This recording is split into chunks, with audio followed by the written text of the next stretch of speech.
Next owners meeting is in September in New York City. Russell Westbrook, one of the most productive and dynamic guards in NBA history, announced his retirement. The LA native played 11 of his 18 seasons with the Oklahoma City Thunder. Westbrook was a 9-time All-Star and holds the record for most career triple-doubles with 209. He also has the single-season record for triple-doubles with 42 in 2016 and 17, the year he was voted MVP. Westbrook will be a first-ballot Hall of Famer in 2031. No debates, no speculation, just the info you need. That's your KBLA Sports Minute. I'm Ray Richardson on KBLA Talk 1580. All I need is one mic. With the KBLA Talk 1580 editorial, I'm Tavis Smiley. August 5, 2026. Dear LA City Council President Marquise Harris Dawson, on behalf of a coalition of businesses and residents that constitute the Crenshaw Corridor community, we write to request that a concrete timeline and resources for fully completing Destination Crenshaw within a year be developed and announced. A year is the outside time it should take, and we hope and expect that it can be finished considerably sooner. We also request the immediate establishment of a business interruption relief fund for the merchants, entrepreneurs, churches, and property owners who have borne the disproportionate economic burden of the prolonged delays associated with the Destination Crenshaw project, and a resident relief fund for the residents of the corridor who have been most adversely affected by the prolonged construction and delays associated with this unfinished development. Destination Crenshaw was presented to this community as a transformational investment in Black culture, Black commerce, and the future of South Los Angeles. It has now been 6 years since the project broke ground and over 2 years since the promised completion date. Construction has stalled with no apparent end date in sight. The Crenshaw Corridor community embraced the vision of Destination Crenshaw, but the obstruction from the delayed construction has caused prolonged health and safety hazards, uncertainty, reduced customer access, declining revenues, disruptions, and mounting financial hardship. A broad spectrum of the community expressed their frustration over these delays and the impact they have had on the community at a standing room only July 30th town hall at Bethesda Temple Church, widely covered by the media including ABC, CBS, Fox, and NBC. The burden of these unexplained delays should not rest on the shoulders of the Crenshaw Corridor community, which acted in good faith and supported this historic project. If the city fails to provide a complete and substantive response to this correspondence within 30 days of the date of this letter, the Crenshaw Corridor community reserves its right to pursue all of its rights and remedies. Sincerely, the Crenshaw Corridor community. To read the complete letter detailing all of our demands, go to our website at kbla1580.com. With a KBLA Talk 1580 editorial, I'm Tavis Smiley. As always, we welcome your feedback.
KBLA Talk 1580. That's the Poetess on the mic. I know you know, but not only on the mic, she's in the studio. She started on radio at age 5 on KDIA AM. That was a soul station back in the Bay. And her dad was a DJ there, popular DJ, Johnny Morris. He's a well-known engineer. She followed in his footsteps, went to L.A., got on the air at Bailey Broadcasting, Hip Hop Countdown Report, but also, obviously, one of the early West Coast MCs. I mean, the bio is long, so we're going to do it live on the mic. Poetess, Okay. Good morning. She's also the owner of Morris Media Studio. And also an old co-worker of Dominique's. Yes, at indeed. The old radio station we were at together. Indeed. That a lot of people thought we were the same person. Yeah, they did. They used to mix us up. It still happens, actually. Happened to me. I always get the not long Tupac ago. credit, the Live and Die in Oh, LA really? intro. Oh, that's I always, interesting. oh man, you were on Tupac. No, that was my girl Dominique. Interesting. Yeah. Well, I don't know what they credit me for. They think I'm you. I had a guy introduce me as you on the mic about 6 months ago It's happened at a to me poetry too. slam. It's wild, right? Mm-hmm. And it's like, and with us tonight, ladies and gentlemen, the Poetess. And I'm like, I love the Poetess, but I'm not the Poetess. Okay. I'm not even a poetess. Mm-hmm. But you are. And you started doing poetry when you were a little kid. Yeah, I wrote poetry at I guess about 8 or 9 I started.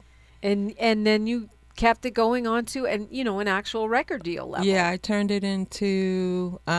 my poetry into lyrics, got with Def Jeff, and the rest is kind of history as far as my rap career. But I soon got into radio again after that, so. Yeah, but I mean, you made your mark. I think the first time we met was me interviewing you for my television Home show, Turf, Home yes. Turf in the Bay Area. Yes. As when you were on your rap run. Mm-hmm. Yeah. Mm-hmm. How do you feel when you hear that song now? I still think it's beautiful. It's my tribute to black men, and I just love that song. It's like one of my favorite songs on the album.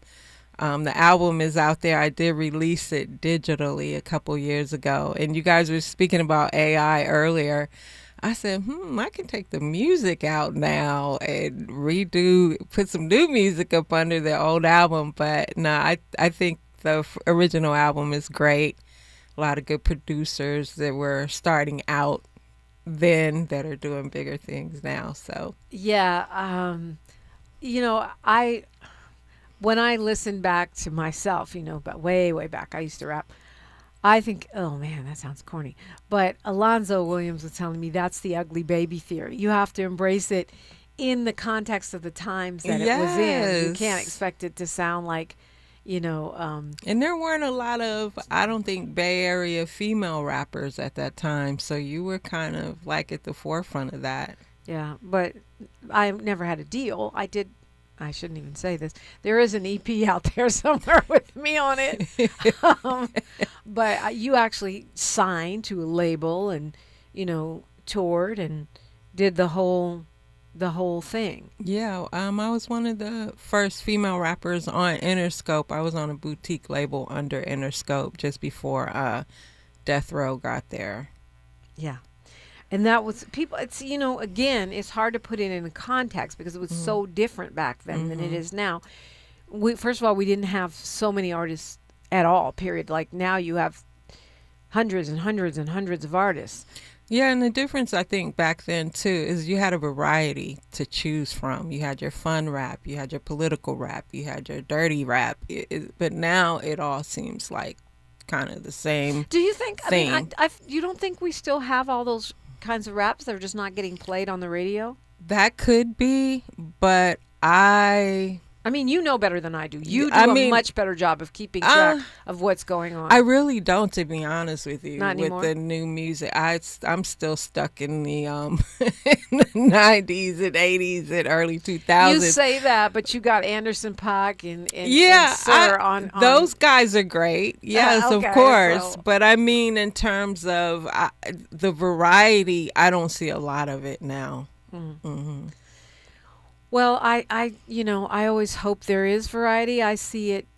I don't track as much as I used to at all either, but I see it when I go out, to clubs or whatever, or when people send me stuff, sometimes online. When it comes to the radio or what's, making the big playlists on Spotify, yeah, there's a lot of uniformity. Mm-hmm. And it's clear that the labels are in control. Yeah, well, I kind of feel like the artists now they have more, I think, leverage when it comes to their music now. Really, all the label is doing now is just kind of giving you that extra push in terms of marketing and promotion. Well, maybe I should have said streamers. Yeah, because they're really the gatekeepers now, right?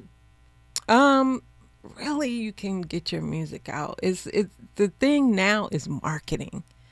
You know, before you needed the producer, you needed the A&R person, you needed this and that. But now it seems like those things are obsolete, and that it's all about the marketing now. And a lot of times the labels, I feel, are looking for people who already pretty much have a following. Yeah, I mean, we just see that in the entertainment business. You know, Mhm. agents signing actors based on their followers, Right. rather than their skills. That's Right. a thing Same now. thing with hip hop. I believe that to be true, but I mean, with the fact that the streamers can manipulate who has sales and who doesn't, that's a reason I say that. I Yeah, think they're yeah. playing a gatekeeping role. That's a good point. Hmm. I mean, I think what you're saying is you can still break through if you've got that, you know, if you're Lil Nas X and you got that following, Yeah. and you know how to get attention in this digital world. Yeah, I think so. So I want to, you know, lately, even more than usual, and this is really because when Bone Thugs and Harmony got their star on the Yes. Hollywood Walk of Fame, it really made me start to think, and I was having some conversations with some women that I know that were around back then about the way that women's roles are minimized in hip hop. I mean, you know, Bone Thugs and Harmony is a great group. They would have been a great group no matter what. Mm-hmm. But you know, because you were there, that, you know, me and Mariama were the ones that brought Eric into the beat, because management wasn't trying to talk to him.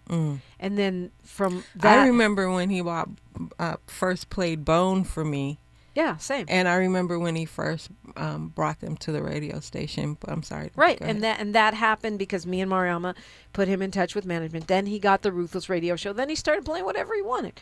The point is that at that particular function, the people that were there weren't even on the radio back then. And those of us sitting at this table, It's always been kind of that way, just through, not just in radio, but just pretty much. no, not just radio. I'm not just talking about radio. Yeah. I'm talking about the entertainment industry Right. and hip hop specifically. You should have been there. I should have been there. The person that was on the mic is a great radio host, but he was working as a security guard at the time that came out. The other person that they're giving credit to wasn't even on the radio. The other station wasn't even on the air. So, you know, I'm not a bitter person, but I feel like that is an example of the way that women, particularly black women, are erased. And I'm not, I don't want to sit here and let that happen. While I have a microphone, I want to amplify the roles that we played. Yes. I think I also supported a lot of artists. The good thing about me when I was working at the Beat, the programming department really gave me freedom to play what I wanted to play, Right. and that was rare. None of the other DJs really had that luxury. So I was able to break some records and play what I thought the LA audience would like. So I feel like, I mean, Eazy-E had that luxury. yeah. Well, no, the mix shows and the DJs Yeah, right. had that luxury Right, and back they, and, then. and a lot of times they still do, right? Not as much now. Everybody's got a play-by playlist, and it's corporate now. and Even the it's- mix shows. Even the mix shows Wow. are controlled. Interesting. But anyway, to your point, you did have a lot of freedom, and not just freedom, you had knowledge, right? Of knowing who to give a shot to, of knowing who to call. And that's why I call you a hip hop historian. I don't know if you call yourself that, but I know you keep the receipts, you keep the interviews, you keep all of the video. A lot of that stuff, I don't have it anymore. Some of it I do. I know. I have an archive of interviews that I've done over the last, I want to say, almost 40 years now, since I started I was just saying how wherever you saw me with my recorder or my camera or something. So I was able to document a lot of especially the West Coast, hip hop in general, but primarily the West Coast history. So I had the opportunity to interview a lot of the legends before they passed, like Mixmaster Spade and Roger Clayton of Uncle Jam's Army. So, and I would say I am so blessed to have been around during that time. There's no way I would have wanted to be born in the 2000s. The Poetess is here. We got a lot to talk about. I got questions. She's got Okay. answers. KBLA right. Talk 1580.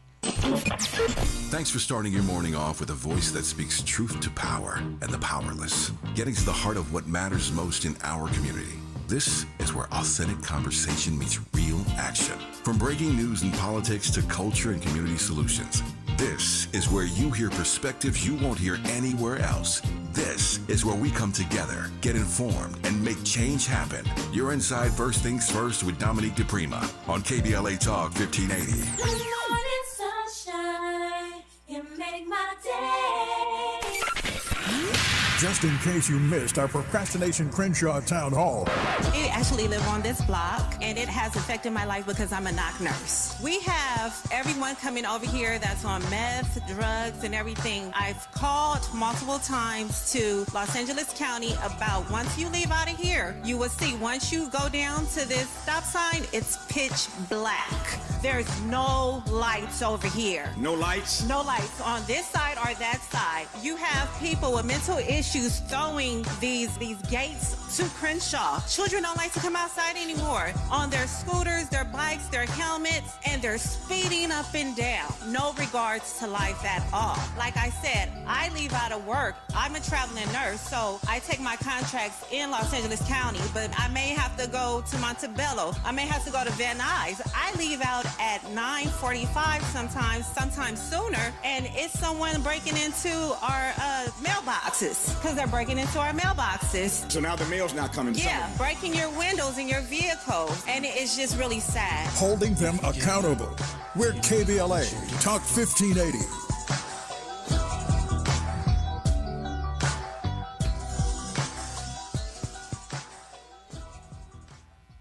The KBLA 1580 app puts the realest conversations right in your pocket. Stream live wherever you are in the world. No static. No searching the dial. A crystal clear connection 24/7, exactly when you want it. We recommend that you keep automatic updates enabled. Set it and forget it. So the app stays up to date with store requirements, bug fixes, and new features as we roll them out. Download the KBLA 1580 app today and stay plugged into the conversation everyone's having.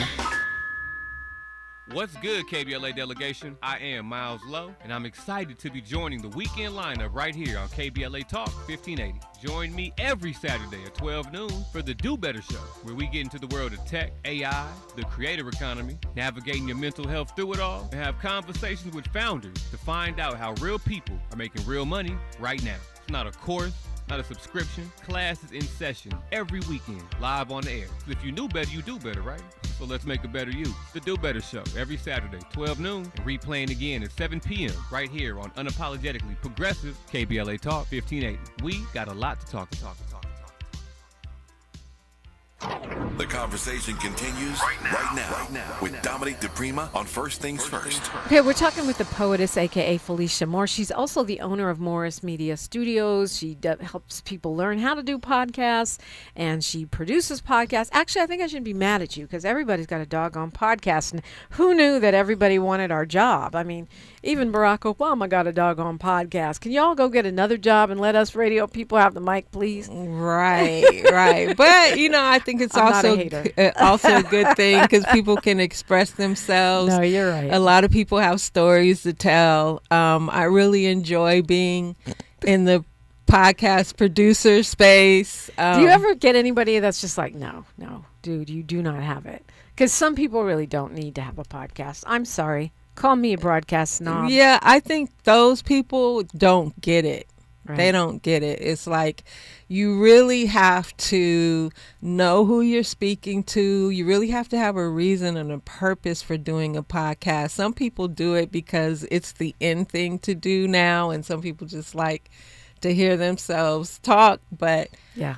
it's really a good tool if you use it right. MorrisMediaStudios.com. Yeah, so yeah, If hit us if up. you're not boring, or you are boring and you're really rich and you want to have a podcast, MorrisMediaStudios.com. Yeah, we'll get you in the right lane. She'll get you not boring. Right. We'll get you to where your passion is and what you want to share with people. Because at the end of the day, when someone is listening to your podcast, they're going to want to know, what's in it for me? Am I being entertained? Am I being inspired? Am I being educated about something? So it's really a production, just like your show, just like any radio show. It's a production that you have to spend time and, commit to. It's funny. Forensic accountant 259 says, as much as I loathe him, Kevin Hunter worked the hell out of the industry on Wendy Williams' career. Dominique, who's your Kevin? You belong in the Radio Hall of Fame just as much as she does, as does Poetess. Thank you. Most but I've never certainly. had a manager. I've never had an advocate. And, Easy helped me when we first got here a little bit, just as a friend. But, I've been in these radio entertainment streets out here by myself. And I'm very, very grateful that I've been able to work continuously and do what I love to do every day on the mic. Would I like to have more money? Yes. Would I like to have a national platform? Absolutely. And all those things are still possible, Dominique. Yeah, and what absolutely. you have that others don't is longevity. You have Praise respect. God. God is good. You have, your name is known everywhere.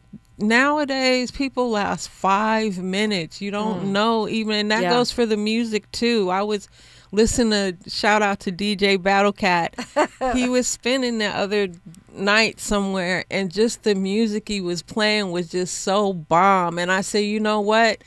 There's really no music today. I'm not going to say all music, but some after they may last a week or two, but never beyond a year, Well, but there is hope for R&B music. I'm not going to co-sign that because I feel like there are talented MCs, but I understand what you're saying. Not.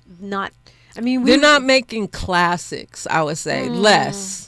Okay. Classics. I'm gonna leave. I'm not gonna argue. Name a new artist that you can still remember their song from last year or year before last. I mean, J. Cole. Well, he's an exception. I love J. Cole, by the way. Yes, I love his music. I mean, there and are, I'm like on his older albums. Right, I'm right. not even on I mean, his I new can. stuff Yeah, yet. there's some, but I'm not arguing. I'm not gonna argue rap with the Poetess because she knows way more than I No, do. you do too. You have an opinion about it. I do. Mine is an opinion. Yeah, so. yeah.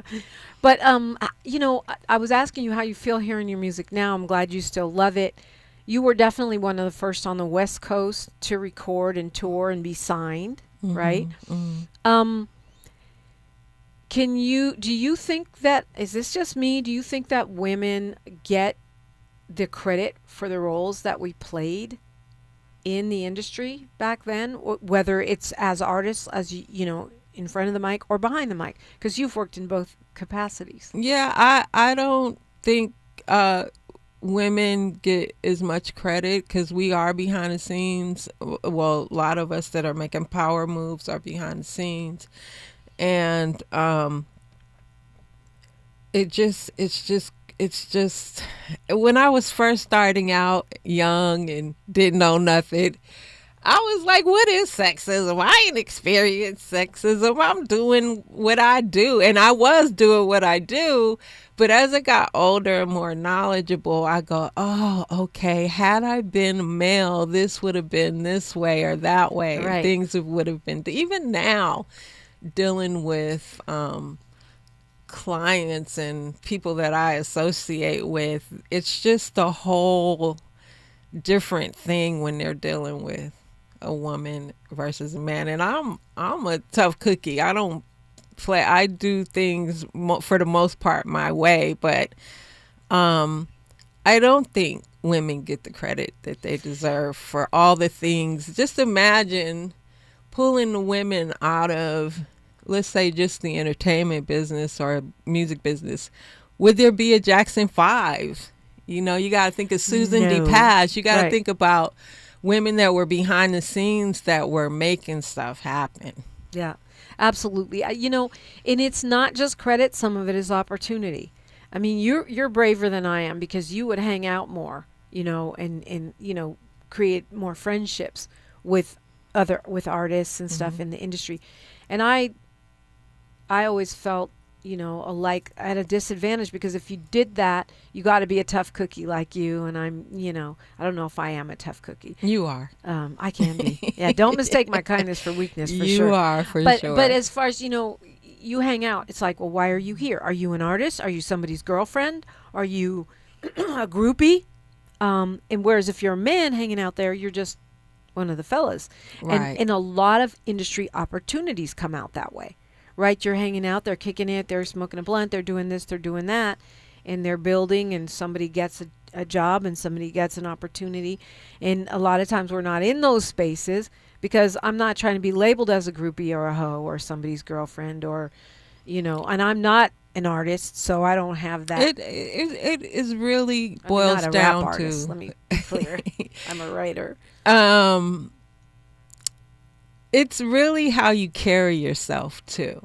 Like if you walk in a room and you have like this, you know, command respect about yourself, that you're carrying yourself and that you're not like chasing these guys or whatever. It's really how you carry yourself, because I've been in spaces where I was warned before I got there. Like when I worked temporarily for MTV, they sent me out to interview Lil Wayne, but they gave me this warning like, oh, he's this, he's that, be careful, whatever. And so, but when I got there, he was like one of the most respectful artists that I've ever interviewed. So it's really how you carry yourself, you know, when you walk into a room. Okay. I think we could do a whole show on that. Yeah, we could do a whole show on that. That's how I feel like. And then you command your respect. It's like they can think what they want to think, but if you're there to do a job, you're there to do a job. Yeah. If you're there to do a job, you're there to do a job. But if you're there hanging out, you might get a job and you were just hanging out. That's my point. Yeah, well, That don't have even if anything you're to do just with- hanging out, that you doesn't still have to- got your limits. You ain't going to Right. just... But what I'm saying is that's part of the glass ceiling because you're less likely to be hanging out. You know, you might get invited for other reasons or you might not get invited. I guess I am complaining, but I'm not bitter. I just see that as a reality of the industry, and as someone who has been, as you well know, a survivor of a sexual assault in the context of the industry, perhaps that made me give me a little shell shock about putting, whether I command it or not, putting myself in position. Well, I'm sorry that happened to you, Thank you, Dominique. Queen. I really am sorry that Yeah, happened but to you. that's, but and I don't like to make it seem like the reason I bring it up is not because woe is me, but if you're getting into this business and you think No, it's all it good, happens. it's not all good. It's not all good. It I love my happens. job. I love the business, but yeah, understand that No, there's it sharks in happens, these waters. and you got to be careful, and you got to be aware of what people's motives are. Yeah, No doubt. Poetess is here. I want to talk about some of the titans, some of the movers and shakers in the hip hop industry, especially women, but all of us on the West Coast. KBLA Talk 1580. You can't fix what you won't face, and we face it every day. This is KBLA Talk 1580. I'm Bree Wood with BIN News Now. New York Governor Kathy Hochul is announcing more than $200 million in summer food assistance for low-income families. We just finished our second year of completely free meals, breakfast, and lunch. Eligible households can receive $120 per child through the state's summer EBT program, with some families needing to apply by September 8th. A former Louisiana jailer is facing charges after authorities say she exchanged inappropriate messages with an inmate. Black 20-year-old Amaya Fobb was arrested on charges including malfeasance in office and was fired from her position with the St. James Parish Sheriff's Office. And actress and comedian Tiffany Haddish has pleaded guilty to a DUI charge stemming from a 2022 arrest in Georgia. Under a plea agreement, Haddish received probation, must complete a DUI program, and will avoid additional jail time. Get BIN News now on demand 24/7 on the iHeartRadio app. For victims of drunk and drug driving, our grief is unique. But you are not alone. You always have a place at MAD. Call our 24-hour victim helpline at 877-MAD-HELP or visit mad.org. This is the KBLA Sports Minute with Ray Richardson. A couple of side notes regarding the $12.5 billion purchase of the Lakers by Josh Kushner and Bob Iger. Kushner is the brother of Trump's son-in-law, Jared Kushner. Lakers owner Mark Walter is facing a federal investigation for alleged tax fraud involving two insurance companies that he owns. The investigation could be a factor in Walter's decision to sell the Lakers. The sale has to be approved by the NBA Board of Governors. The next owners meeting is in September in New York City. Russell Westbrook, one of the most productive and dynamic guards in NBA history, announced his retirement. The LA native played 11 of his 18 seasons with the Oklahoma City Thunder. Westbrook was a 9-time All-Star and holds the record for most career triple-doubles with 209. He also has the single-season record for triple-doubles with 42 in 2016 and 17, the year he was voted MVP. Westbrook will be a first-ballot Hall of Famer in 2031. No debates, no speculation, just the info you need. That's your KBLA Sports Minute. I'm Ray Richardson on KBLA Talk 1580. Turn the dial to where the truth lives. This is KBLA Talk 1580.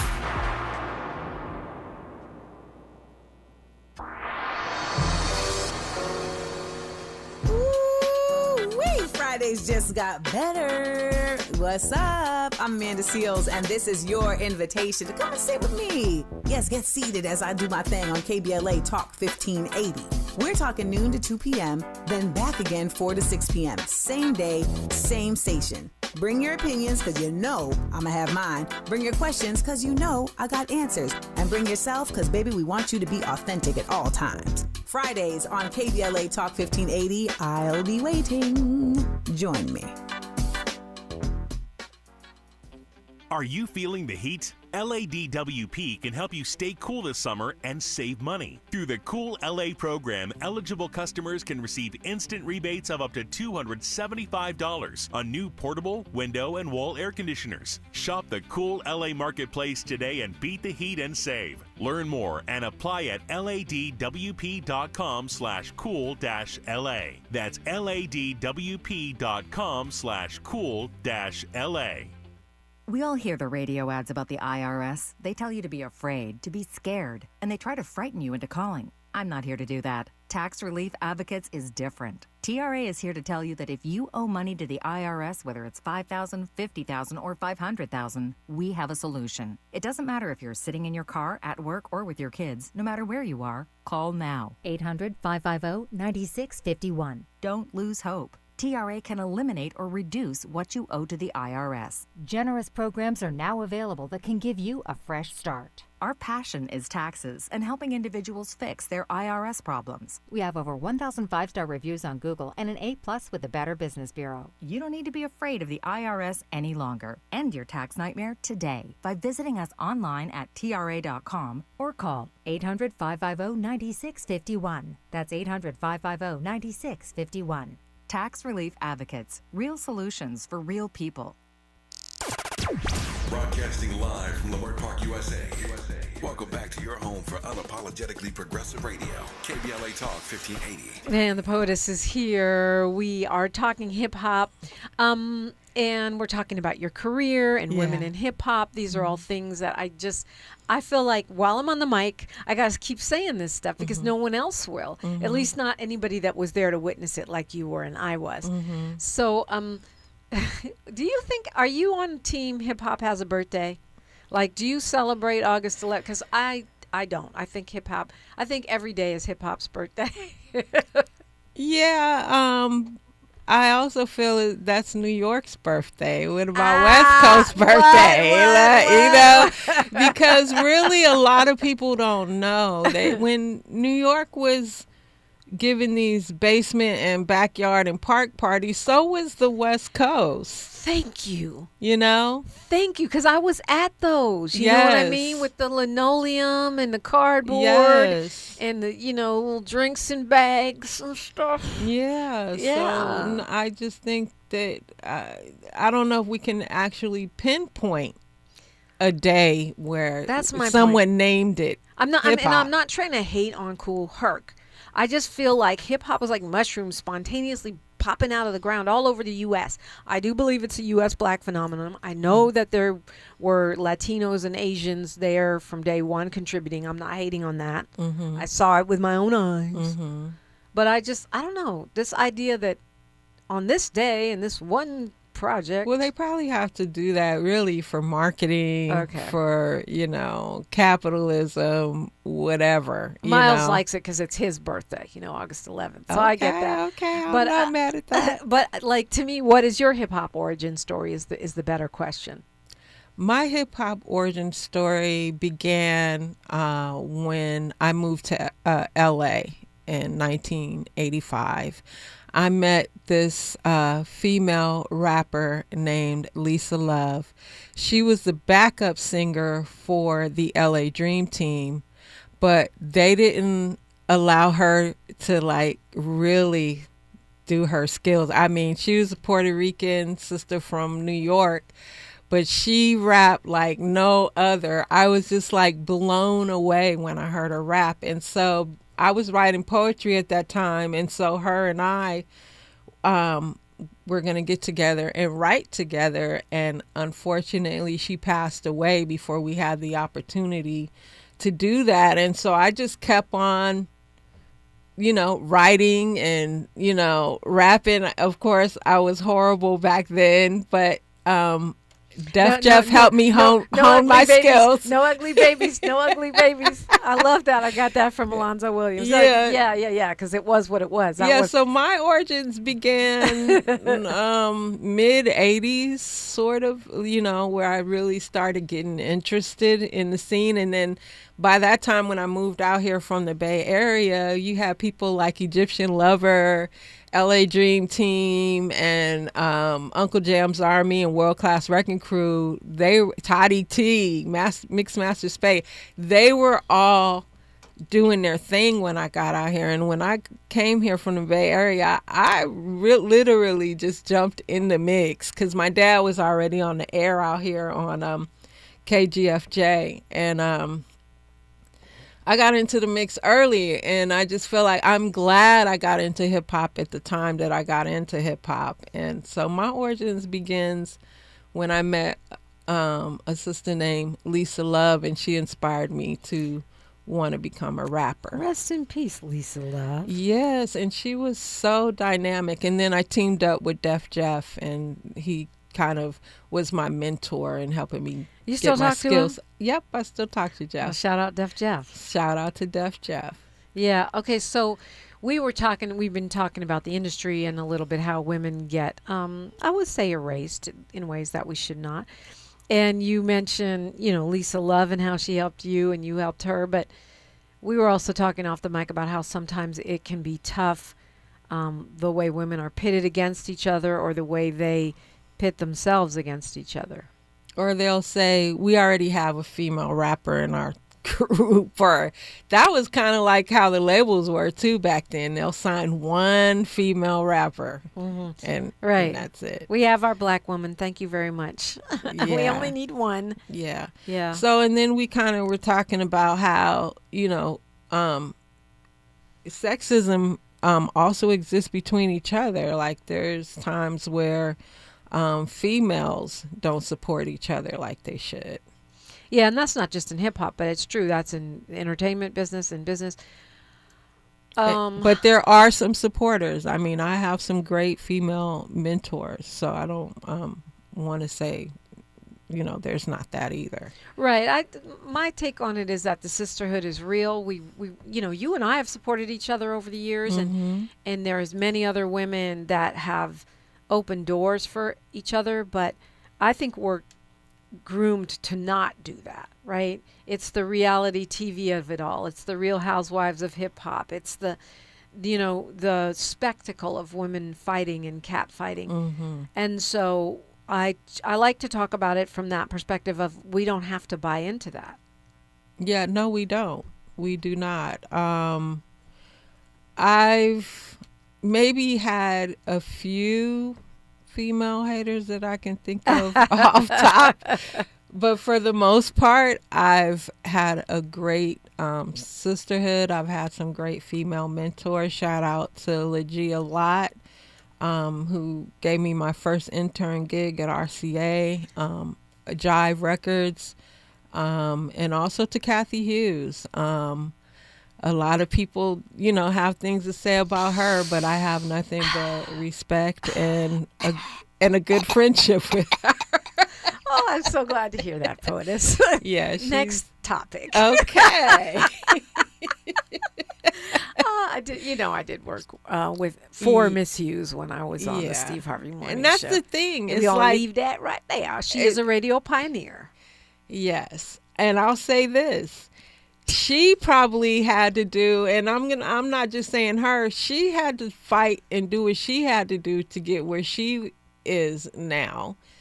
And I'm sure she fought because she started, I think, maybe in the early 80s. She started a company, if I'm not mistaken. Might have been before that, yeah. But yeah. No, she was in radio before that. Yeah, because she was at Howard and all that. And just think, what she had to go through to get where she is now in a male-dominated situation. Yep, agreed. And you know what? I admire her for that. I think that the important thing for me is that 1980, you're right. Radio 1 started, Urban 1 now, October 3rd, 1980. See, Boom. See, I told you she was an historian. Yeah, and I get that. I just refuse to, you know what? I'm not going to say that. I'm going to keep it classy. Yeah, well, I'm going to keep it classy. The other thing, too, is like, you can't let being a woman being an excuse for not succeeding. Like, we can say easily that we were hated on or discriminated, but we have to find a way to get past all of that. No, I don't think it should be an excuse either. But what I'm trying to do is shine light on those who did the work, who are doing the work, because to me that's the remedy. Whether you made it or you didn't make it, that's subjective. The question is, if you did the work, are you getting the credit? Right. And so that's a whole different story. That's what I'm talking about. I'm not talking about being embittered or going, oh, I would have been, Charlemagne the goddess if it wasn't for these sexists. Well, if that's not what God had, if that wasn't my assignment, I do believe my blessings have my name on them, but I do like to shine the light. We were talking about, Jacqueline Anderson says, miss my bro, General Jeff, when it comes to hip-hop. Rest in peace. Yes, indeed. And he was man. not only just a hip-hop pioneer, he was actually a very outspoken homeless advocate. Yes, indeed. So. I love me some General Jeff. Yeah. Rest in peace, gone sir. Too soon. So, on that note, we were talking. And General Jeff, by the way, for y'all that don't know, was part of Rodney O and Joe Cooley. Right. Before he turned into a dedicated homeless activist and sort of stepped away from the hip hop world. Poetess is here. When we come forward, I want to shine a light on some women that we think deserve more respect. I mean, Kathy Hughes is legendary. People do know her. She has created a radio empire in, as you say, a man's world. So we give her respect for that. But I think most people know about Miss Hughes, Radio 1. But there are some folks, and we won't get to all of them, but I want to shine the spotlight on at least a few that should get more love. Yes. We're doing that all morning because Poetess is here. Oh, yeah. Yeah. You're listening to KBLA Talk 1580. More of First Things First with Dominique DiPrima when we come forward.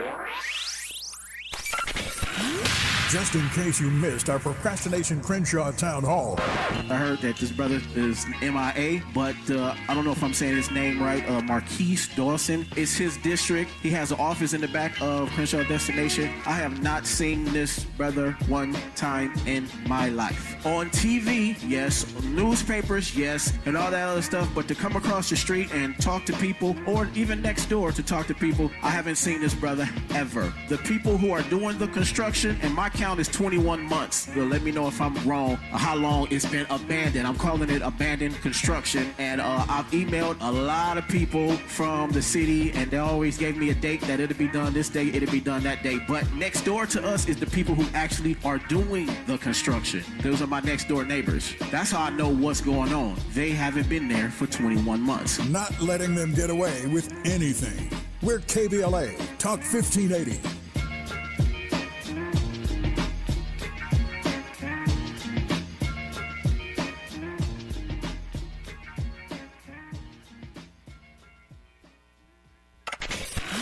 We've got a lot to talk about.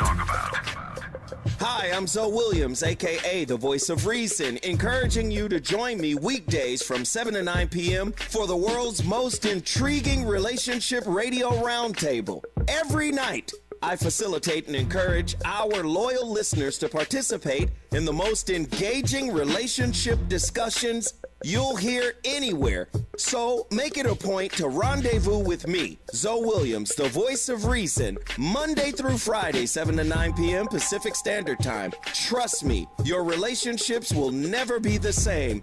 The VOR is on fire tonight. Unapologetically progressive. KBLA Talk 1580. We've got your black.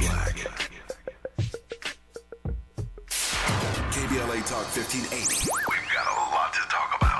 KBLA Talk 1580, connecting you with services and solutions. 10 Toes In serves as a mentorship and domestic violence prevention program. They support, educate, and empower couples during and after incarceration. They assist male returning citizens to re-enter society successfully and to help them maintain a healthy relationship with their romantic partner. They offer a mentorship support group for formerly incarcerated men. 10 Toes In teaches its Intimate Relationships 101 curriculum at male prisons throughout the state of California. They host sister support group meetings for women who are intimately involved with incarcerated and formerly incarcerated men.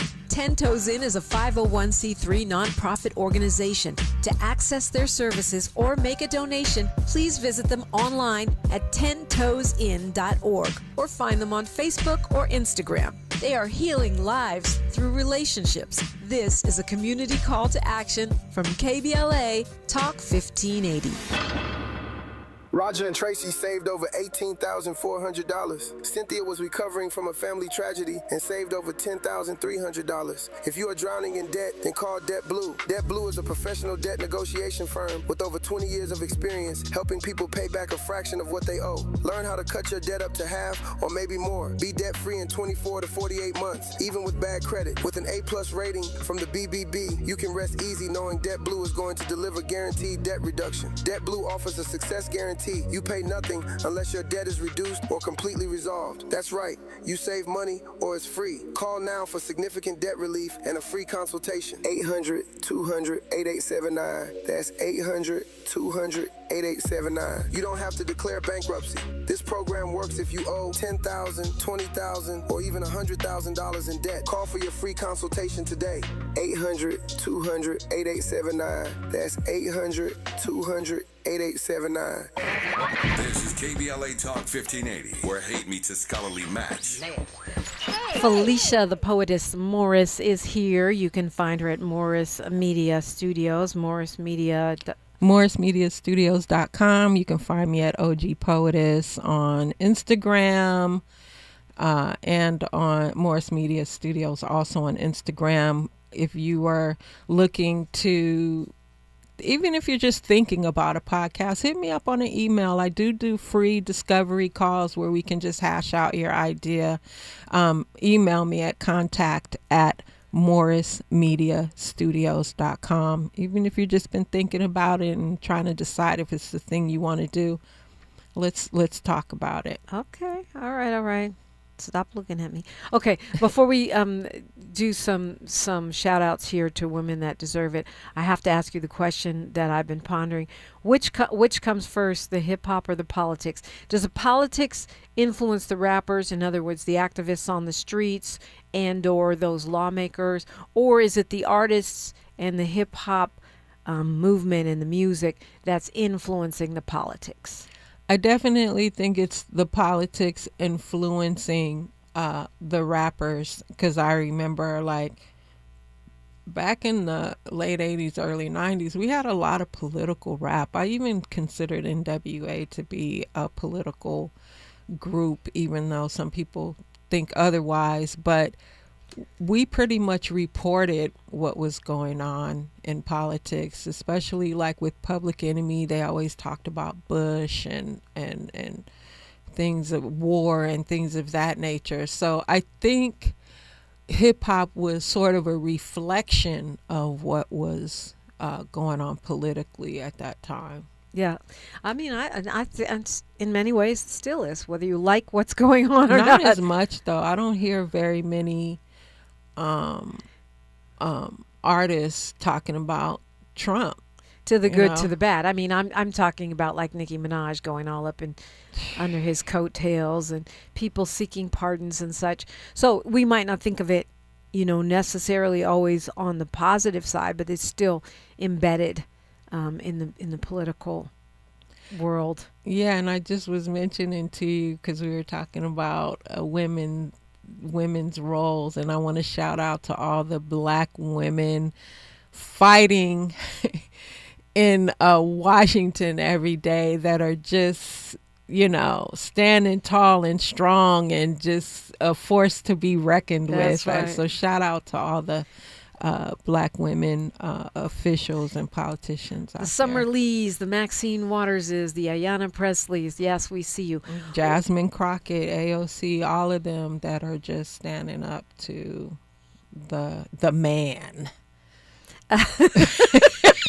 Not the man. The man. Poetess. Okay, let's do some, we don't really do shout outs, but let's do some shout outs. I mean, one such I would say is Sheena Lester, who happens to be one of your best friends. Yes. But she's one who's been in hip hop for many years, and I think probably doesn't get the shine she should get. No, Sheena was the editor-in-chief of Rap Pages back in the early mid-90s, and she really was one of the most ethical people that I met and know, because I know at that time people were paying for magazine covers and that kind of sort of thing with other hip-hop magazines. Right, back when the record labels used to have a lot of money, they used to throw it around. Right. People would be going on trips. They used to be having parties. They would send me out to interview people out in different states. I loved it. But Sheena didn't play that. You had to earn the cover.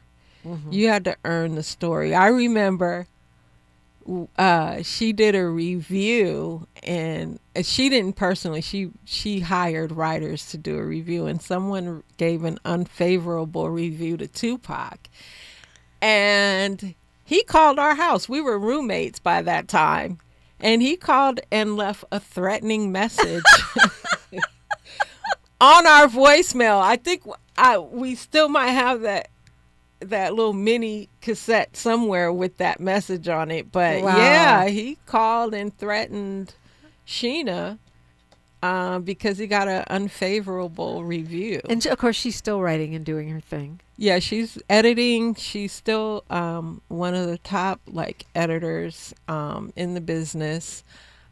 She's worked, went on from Rap Pages to work with Hip Hop 360 when Russell Simmons put that out. She also worked at Vibe and the Griot and a bunch of other publications.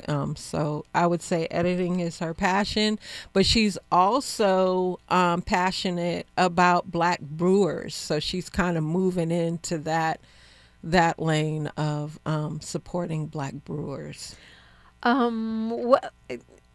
What name a couple other women that you think are underrated or don't get the shine they should in Dominique. Yay, me. Okay, thank you, girlfriend. Let me think about that one. I think about Cassandra Ware. That was her name, from Ruthless Records. She did a lot of work there, building the label. Worked with Easy. Yes. But I didn't see her at the Hollywood Walk of Fame either. I haven't seen her in a while. Yeah, I'm not sure what she's up to, but She was the vice president at Ruthless. Yeah. Yeah. Yeah. I will say this. Live your passion, do your passion, and don't worry about getting the credit. I mean, it's what it is credit. At the end of the day, is that gonna? No, I mean, I'm not saying I everybody wants their credit and their just due, right? But a lot of us get caught up on I didn't get my props. Yeah. I didn't get You my don't want. credit. No one wants to be a bitter old pioneer. I'm not saying that, right? But we have the mic, so let's show some love. I'm trying to think. Like really, I know that Sheena was one that was instrumental in. I mean, speaking of hip-hop writers, world. Danielle Smith. I guess she gets a lot of love. She could get more. She's from the Bay. I would We're be from like the Bay. you, no comment. No comment. She hated on my girl. So on Sheena. Yeah. Oh, I did So not it's know that. another thing, so. T. But she's another writer and author. Yeah. And someone who was there in the early days of hip hop. Yeah, she was, and Indeed. she gets her just due props too. So, but yeah. Okay. Well, we only have a minute and a half here, but since we're not going to do a shout out list, what I wasn't are you prepared, feeling and sometimes I'm not that great off the top of the head, but I do want to shout out all the women that have encouraged me. Shout out to my mom, and the women that gave me opportunity. And maybe I'm at a block now because we were and always have kind of been in a male dominated field. Mm-hmm. So any major moves or promotions for me were done by men, unfortunately. All right. I'm not mad at that. But you still prevailed. Okay. So we only have 30 seconds. So I can't, I was going to ask you how you were feeling about this Tupac trial happening now. But we don't really have enough time. You can give me just a one sentence reaction if you want. I just think it's a circus at this point. I mean, I think all of this information was known back when he first passed away. So why are we dragging this out? What is it, 30 years, 40 years now? Yeah. So the question is, what are we doing? It's 30, I think. Okay. Yeah. So what are we doing? Yeah. Yeah. Okay, good. Remember to hit me up at OG Poetess and Morris Media Studios if you're thinking about doing a podcast. That's what we do all day, every day. Yeah. Well, I mean, actually, we did pretty good. We still got another minute if you want to say something else. No, but that was kind of my reaction. And Miles was talking about why now, the just in time for, the 30th anniversary and all this marketing type stuff. And my thing was I felt kind of numb. So I'm hoping that I'm just not jaded, but I think hearing you say that, maybe that's it. It's like, what have y'all been doing for the past 3 decades? I think this has been well-known knowledge over the decades. It's like, this is not new, you know? And so, and again, I feel bad because I didn't run down my list, but you'll have there's to come a lot back. of women. You'll have to come back. A lot of women out there you that got were homework. You got instrumental. Homework. Make a list. So thank you back. for your work and all the crap you had to put up with. All right, but here we are, still standing, still thriving. Yes, still Dominique. Working in the business. God bless. Yes. God bless America. And thank you for always being supportive. Love you, sis. I love you more. All right, news, traffic, and sports, and then we're going to talk about a mystery that was not 30 years in the making, the strange and curious case of Black MAGA. That's next on KBLA Talk 1580. KBLA 1580 Santa Monica. I'm Bree Wood with BIN News Now. New York Governor Kathy Hochul is announcing more than $200 million in summer food assistance for low-income families. We just finished our second year of completely free meals, breakfast, and lunch. Eligible households can receive $120 per child through the state's summer EBT program, with some families needing to apply by September 8th. A former Louisiana jailer is facing charges after authorities say she exchanged inappropriate messages with an inmate. Black 20-year-old Amaya Fobb was arrested on charges including malfeasance in